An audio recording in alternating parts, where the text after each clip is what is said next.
पे बिरसा मुंडा लड़े थे, उसी जमीन को बचाने के लिए उनके साथ भी नारी शक्तियां लड़ी थी और आज भी नारी शक्ति हमारे साथ बैठी है। इसलिए हम इस लड़ाई को हम लोग जीतेंगे।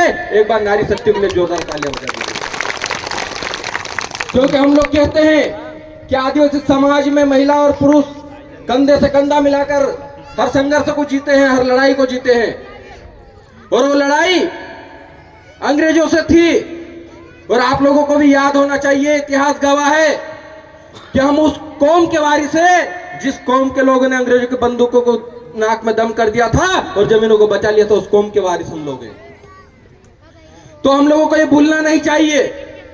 सरकार कहती है सरकारी जमीन है, भू राजस्व संहिता 1959 में बना और उसकी 165 की धारा 6 कहती है कि बगैर कलेक्टर की अनुमति के किसी ग्राम की जमीन नहीं ले सकते।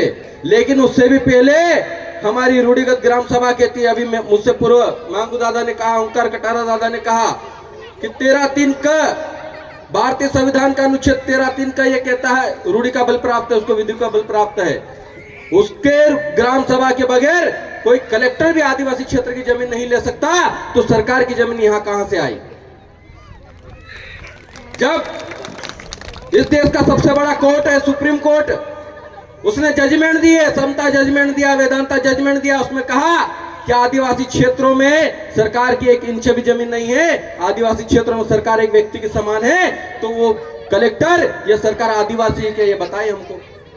अभी मैं अशोक जी से बात कर रहा था, पूछा क्योंकि अब हम लोगों को 2 तरह की लड़ाई लड़नी है। एक लड़ाई इसी तरह से क्रांति की ओर जाएगी, दूसरी लड़ाई कोर्ट के माध्यम से भी लड़नी पड़ेगी। और अभी मैं उनसे बात कर रहा था तो उन्होंने कहा कि पिटीशन तैयार हो चुके हाईकोर्ट में लगाने वाले हैं। हम लोग भी वकीलों से बात करेंगे, उनको समझाएंगे कि 5 जनवरी 2011 का जो जजमेंट आप बार बार सुन रहे हैं कि आदिवासी देश का मूल मालिक है, बाकी के जो जजमेंट हैं उन जजमेंटों को उस वकील को बताएंगे, उसको कहेंगे कि अच्छे से हेयरिंग करे और इस गांव की जमीन, हेयरिंग आटो गांव की जमीन बचाए। इस लड़ाई में यह 8 गांव की जमीन का मसला नहीं है। मांगू दादा ने कहा यह माही नदी के किनारे हो रहा है, अगर यहाँ जहर घोला जाएगा तो हमारा राजस्थान का आदिवासी भी मारा जाएगा, वहां की भी जमीन जाएगी। तो हम लोगों को सोचना होगा, इस देश जब आजाद हुआ तो आजादी के समय हमारे पास कितनी जमीन थी और आज कितनी जमीन है?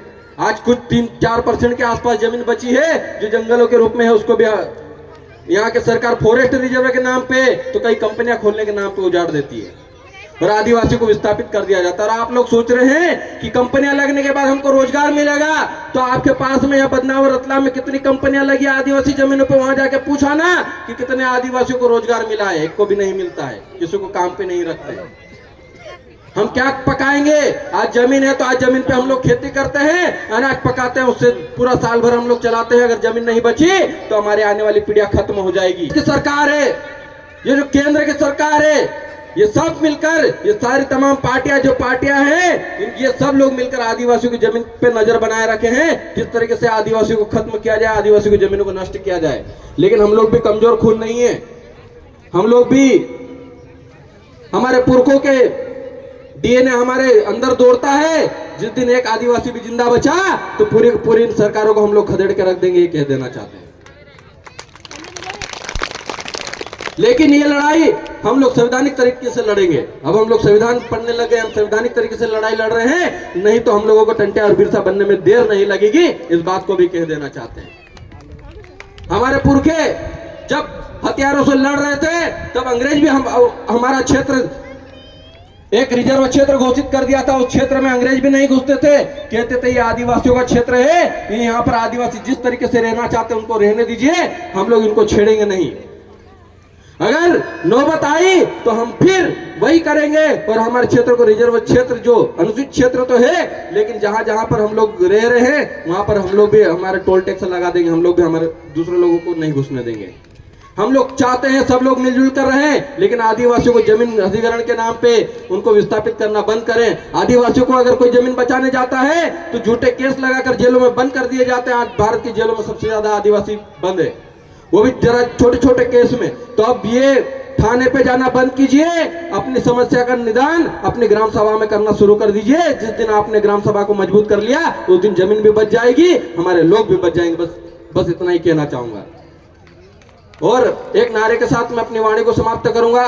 जो जमीन सरकारी है, जो जमीन सरकारी है, अमोखा अमोखा आदिवासी एकता जिंदाबाद, जय जोहार का नारा है, जय जोहार का नारा है।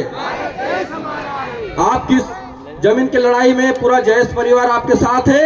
जहां जहां पर भी जरूरत पड़ेगी हम लोग कंधे से कंधा मिलाकर आप लोगों के साथ खड़े रहेंगे। इंकलाब जिंदाबाद, जय जोहार।